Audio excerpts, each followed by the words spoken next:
ये मत कहा करिए कहां से पकड़ कर लाते ये भी हैं, बोल रहे इनको थे। तो फिर भी पार्टी अलॉट करती है। तो रुक जाइए संदीप त्रिपाठी प्लीज, नहीं अच्छा लगता है ये फैक्ट है, जवाब दीजिए ना। तेलंगाना में 19 रुपए क्यों बढ़ गए दाम? सुन लिए सर, क्यों बढ़ गए कॉमर्शियल सिलेंडर के दाम?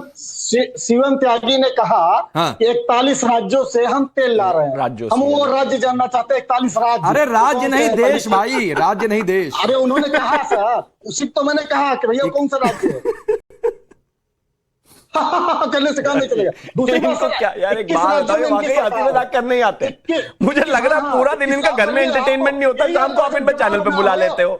हम रशिया से भी तेल ले रहे हैं, हम ईरान से भी तेल ले रहे हैं, हम अमेरिका से भी तेल ले रहे हैं, हम इसके अलावा कनाडा से भी लीगलाइज कर रहे हैं, हम यूएई की कंट्री से भी कर रहे हैं, मिडिल ईस्ट से भी ले रहे हैं, जहां से भी चाहिए। हम नॉर्वे से भी गैस ले रहे हैं, बहुत जगह से ले रहे हैं भाई। ठीक है, अच्छा मैं अनमोल आता हूं आपके पास। अनमोल आता हूं जरा, एक सवाल एसके सिंह सर से। सर दो बातें हैं, एक तो आपने बड़ी होशियारी से, या फिर जो शिवम ने अभी कोट किया कि तेलंगाना में दाम बढ़ गए कमर्शियल सिलेंडर पर, तो क्या ये इस पर आप क्या कहेंगे? दूसरी बात है रिपोर्ट्स है, जितनी देर तक ये लोग कह रहे थे मैंने थोड़ा बहुत सर्च कर लिया, ये ठीक बात है कि एक जहाज जो भारत आ रहा था वो मुड़ गया चीन की ओर, कुछ पेमेंट इशू या कोई दिक्कत रही होगी तकनीकी। एक और रिपोर्ट है सर कि हाल ही में मार्च की खबर है कि रूस से तेल लेकर चीन जा रहे थे जहाज, और कम से कम 7 बड़े तेल टैंकर जिसमें एक्वा टाइटन भी था, जिन्होंने समुद्र के बीच से अपना रास्ता बदला और भारत के बंदरगाह की ओर ये आ गए, क्योंकि वेस्ट एशिया में तनाव के चलते भारत ने रूसी तेल की खरीद बढ़ाई और उसके मद्देनजर ये परिवर्तन हुआ। तो चीजें बदलती रहती हैं। नहीं, मैं कह रहा हूं अगर वो भारत की तरफ मुड़े तो ज्यादा अच्छा है, लेकिन भारत आता हुआ जहाज चीन मुड़ गए तो ये बड़ा गड़बड़ है, नंबर 1। नंबर 2, हम जानते हैं सरकार प्रयास कर रही है, लेकिन एक गारंटी हमको दे दीजिए, आप ही दे दीजिए। जिस तरह से आप बात कर रहे हो उसमें तो आप ही से गारंटी लेना पड़ेगा।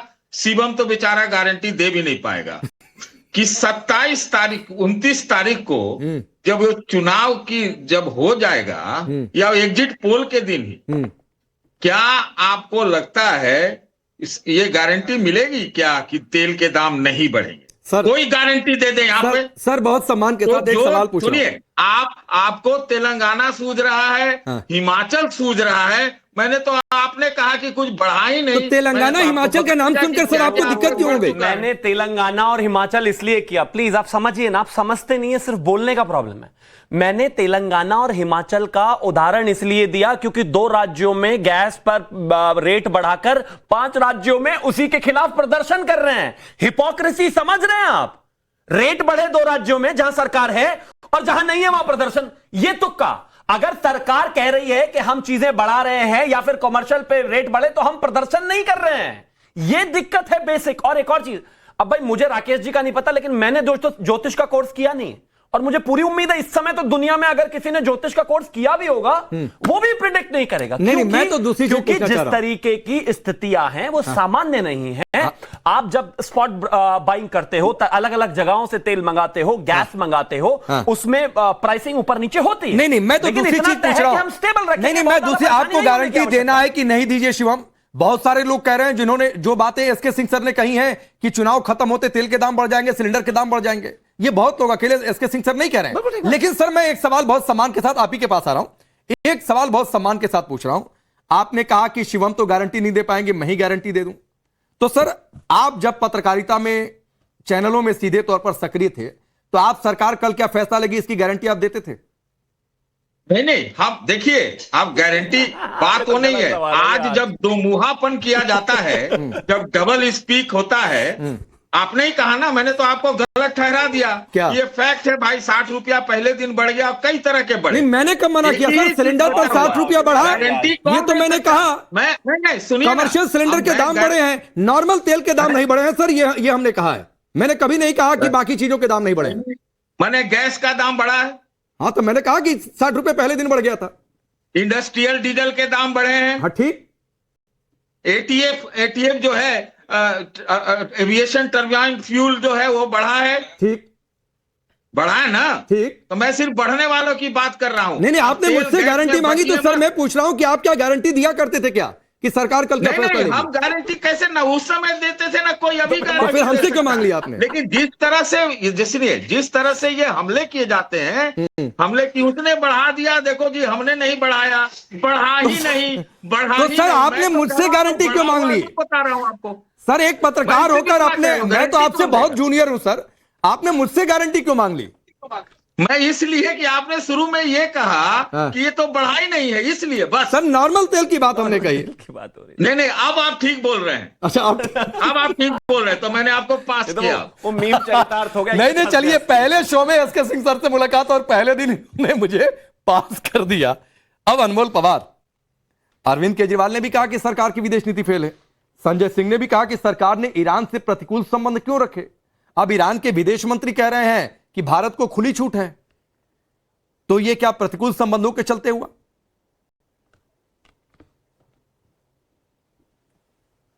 देखिए पांडे जी, देश के प्रधानमंत्री ने 24 दिन बाद संबोधन किया और ये बताया कि देश में हालात गंभीर हैं।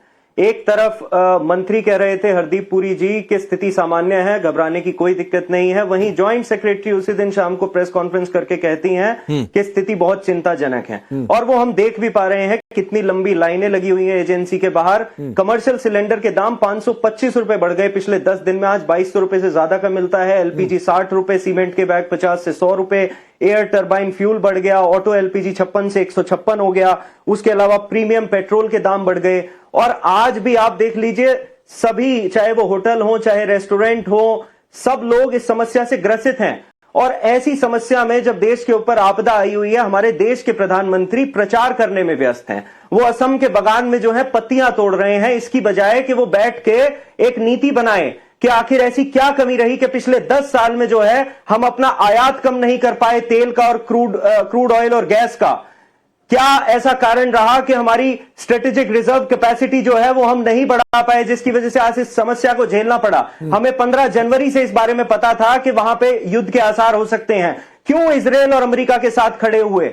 यह हमारी विदेश नीति का फेलियर है। अमेरिका के कहने पे हम रशिया से तेल खरीदना कम कर देते हैं। अमेरिका के कहने पे हम 30 दिन तेल खरीदने के लिए मान जाते हैं। अमेरिका के कहने पे हम इजराइल जाके खड़े हो जाते हैं। हमारी तो विदेश नीति ऐसी नहीं थी। आज तो हम सबको उसका खामियाजा भुगतना पड़ रहा है, आपको भी मुझे भी। विदेश नीति में क्या अमेरिका इजराइल से दुश्मनी कर लेनी चाहिए? महंगाई की मार झेलनी पड़ रही है। आपके हिसाब से अमेरिका इजराइल से दुश्मनी कर लेनी चाहिए थी? देखिए, दुश्मनी हमने नहीं कहा, हमने कभी, पांडे जी, हमने कभी नहीं कहा दुश्मनी करनी चाहिए थी। हमारी हमेशा से नॉन अलाइंग पॉलिसी रही है, लेकिन हमें इजराइल के साथ जाके खड़ा भी नहीं होना चाहिए था। हमें मालूम था कि स्ट्रेट ऑफ हार्मूज से हमारा 60% तक तेल आयात होता है। अच्छा, और 90% नहीं, एक बात अनमोल भाई, हम इजराइल के साथ खड़े हैं, उसके बाद भी ईरान हमें मित्र देश बता रहा है। देखिए, मित्र देश बता तो रहा है, लेकिन ये जो मैंने आपको तथ्य बताए, कैसे? इन सब से तो हम लोगों को जूझना पड़ रहा भाई, है। कैसे? आज सामान्य स्थिति नहीं है। अगर आप एक बात बताइए सर, जैसे, क्योंकि आपके हिसाब से हम इजराइल के पक्ष में एक तरफा हैं, तो ईरान हमें मित्र कैसे बता रहा है?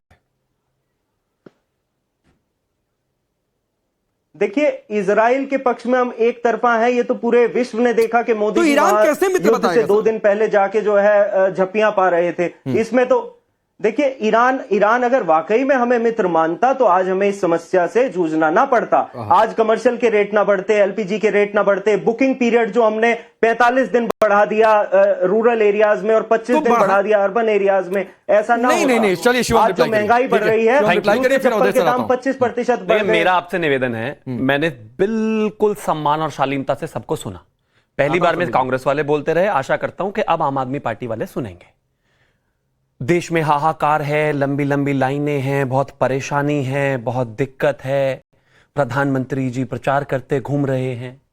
भगवंत मान का ऑन रिकॉर्ड स्टेटमेंट है, राज्य में किसी भी तरह की कोई ऑयल और गैस की दिक्कत नहीं है। खुद राज्य के पास भी अभी 14 दिन का रिजर्व बाकी है। ये जो शब्द बोलते हो, इनको वापस मुंह में लेके खा लो। दूसरा, इन्होंने एक बात और कही कि इस देश का ऑयल रिजर्व और तमाम रिजर्व तो बढ़े ही नहीं 2014 के बाद से। पहले फेज में 2014 से 19 के बीच में इस देश ने अपनी क्षमता विशाखापट्टनम, मंगलुरु और पदूर में बढ़ाई 39 मिलियन बैरल की। दूसरी फेज में हमने 2018 से 21 में चांदीखौल और पदूर में बढ़ाई 6.5 MMT बैरल की। उसके बाद 2020 से 2024 में 5.33 MMT की हमने क्षमता बढ़ाई। अब आते हैं खास तौर पर रैलीज पर। मोदी जी को, मतलब ये इन पे पंजाब पूरा नहीं पड़ रहा, ये उत्तर प्रदेश के राज्यों में भी आके भगवंत मान जो है मोदी जी को क्रिटिसाइज कर रहे हैं। वो रैलियां नहीं है क्या? या वो राज्य के मुख्यमंत्री नहीं है? या उनके राज्य में दिक्कत नहीं है? भैया तय कर लो, एक ही है आप में से। हालांकि अपने आपको अरविंद केजरीवाल जी सुपर सीएम मानते होंगे, वो चॉपर से चलते हैं, वो 50-60 गार्ड लेकर उनको सुपर सीएम वाली फील आती होगी, लेकिन है नहीं। अभी तक खास तौर पर लोकतांत्रिक तौर पर आपके पास एक मुख्यमंत्री है और वो मुख्यमंत्री आधिकारिक तौर पर बैठकर कह रहे हैं कि कोई दिक्कत नहीं है। अब मैं केजरीवाल को मानूं, संजय सिंह को मानूं, मनीष सिसोदिया को मानूं, प्रवक्ता को मानूं, या जो सीएम राज्य चला रहा है उसको मानूं, कृपया करके तैयारी करिए। मैं सिर्फ एक चीज कहना चाहता हूं, फिर यही बात आती है एंड में, अफवाह गैंग का हिस्सा मत बनो भाई। हिस्सा अगर बनना है तो इस देश में जनता पूरे देश की है, सबकी, कोई राज्य में कोई पक्ष में है, कोई विपक्ष में है, कोई कल पक्ष में आएगा। कम से कम झूठ बोलकर तो अपना काम मत चलाओ। ठीक है अवधेश जी, ये